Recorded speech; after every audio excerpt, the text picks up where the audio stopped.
Ya teman-teman, kembali lagi sama saya dan di sini akan review suatu SSD yang ada di sini. Dan ini adalah SSD yang mereknya Pioneer ya, Pioneer SSD yang 120GB untuk yang saya review. Kalau untuk serinya, seri Pioneer seri apa? Di sini tidak ada, cuma tulisan Pioneer aja sih, nggak ada serinya sama sekali. Mungkin cuma ada satu tipe aja untuk serinya Pioneer yang ada di sini. Dan juga garansinya dari WPG 3 tahun. Karena WPG sangat simpel sekali untuk mengklaim garansi kalau ada kerusakan ya. Jadinya aman untuk ini garansinya. Dan di sini untuk mereknya Pioneer 120GB dengan harga 220.000, kurang lebih harganya seperti itu ya. Atau saya kasih gambaran di sini untuk harganya. Dan di sini SSD-nya ini juga sudah lama banget sih.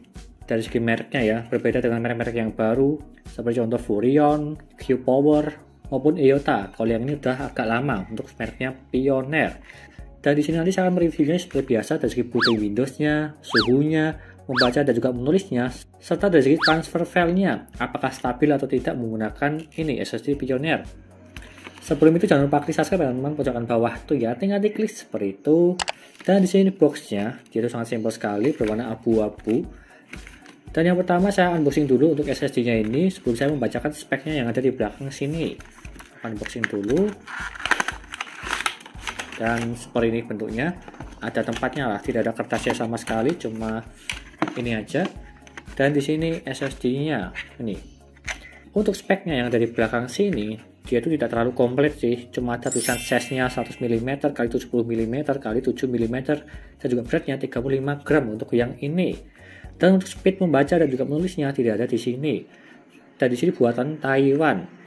Kalau speed membaca dan juga menulisnya setelah saya cek di website, saya kasih gambaran di sini, kalau nggak di sini lah. Dia itu aktunya 500 untuk membaca dan juga menulisnya 400. Kita akan lihat aja nanti apakah real atau tidak. Kita cek di Crystal Disk Mark. Dan juga untuk transfer file-nya, saya akan mengujinya menggunakan ini SSD NVMe dari Kingston untuk pengujiannya. Apakah stabil atau tidak. Nggak akan bottleneck sih kalau buatku untuk yang ini. Dan di sini dari segi bentuknya, dia tuh ya gimana ya?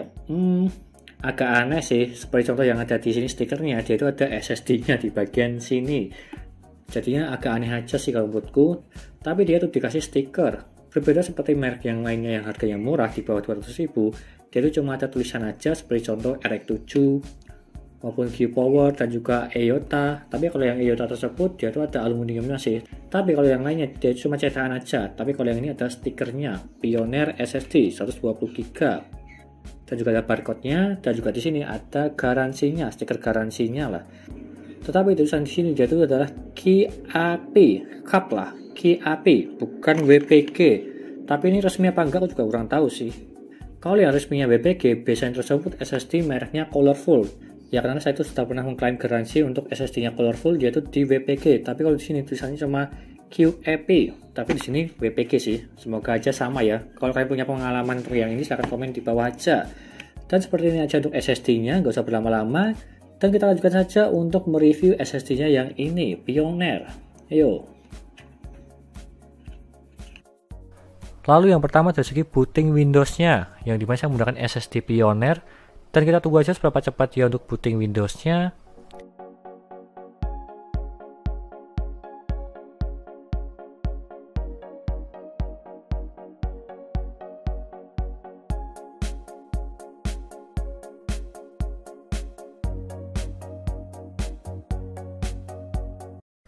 Dan dia mendapatkan 19 detik, terbilang cepat kalau yang ini. Karena standarnya SSD SATA 3 di 25 detik. Kalau yang ini di 19 detik terbilang cepat. Kadang di berbeda PC berbeda kecepatan, meskipun sama-sama menggunakan SSD yang sama, seperti contoh ini SSD Pioneer. Lanjut ke HD Sentinel untuk mengecek kesehatan dan juga performanya. Untuk yang ini dia itu 100% semua. Dari segi performa dan juga kesehatannya dan juga notnya dia itu perfect. Dan juga suhunya 40 derajat, terbilang standar dingin kalau yang ini. Biasanya di SATA 3. Dan juga tambahan untuk yang ini tidak ada SSD controller.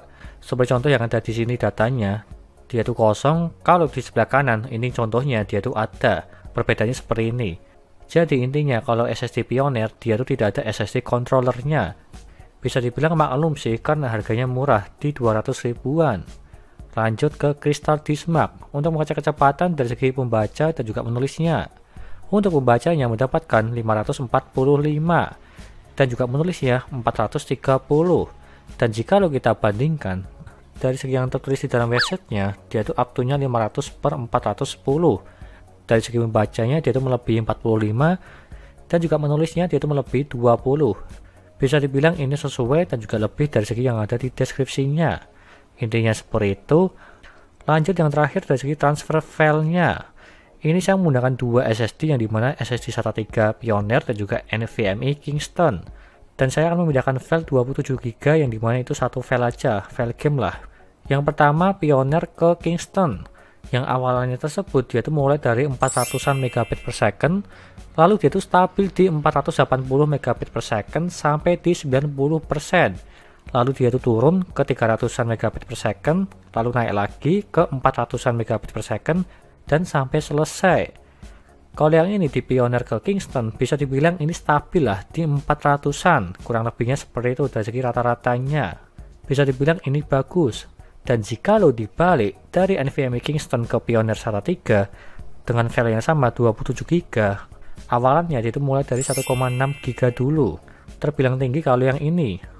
Lalu turun perlahan ke 200-an megabit per second, dia itu stabil naik turun di angka 200 sampai 300 megabit per second sampai di 57% prosesnya. Dan lalu turun ke 100-an megabit per second di angka 85%. Dia naik lagi ke 300-an megabit per second sampai selesai. Kalau yang dari NVMe Kingston ke Pioneer, ini bisa dibilang tidak stabil. Karena yang awalannya tersebut yaitu tinggi, lalu turun ke 200-an, naik sedikit ke 300, turun lagi ke 100, naik lagi ke 300.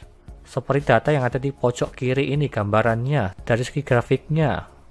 Intinya seperti itu, dan kesimpulannya, dengan harga 220.000 untuk yang kalangan 120GB ya, untuk yang ini yang saya review, rekomen atau tidak bisa dibilang ini cukup rekomen.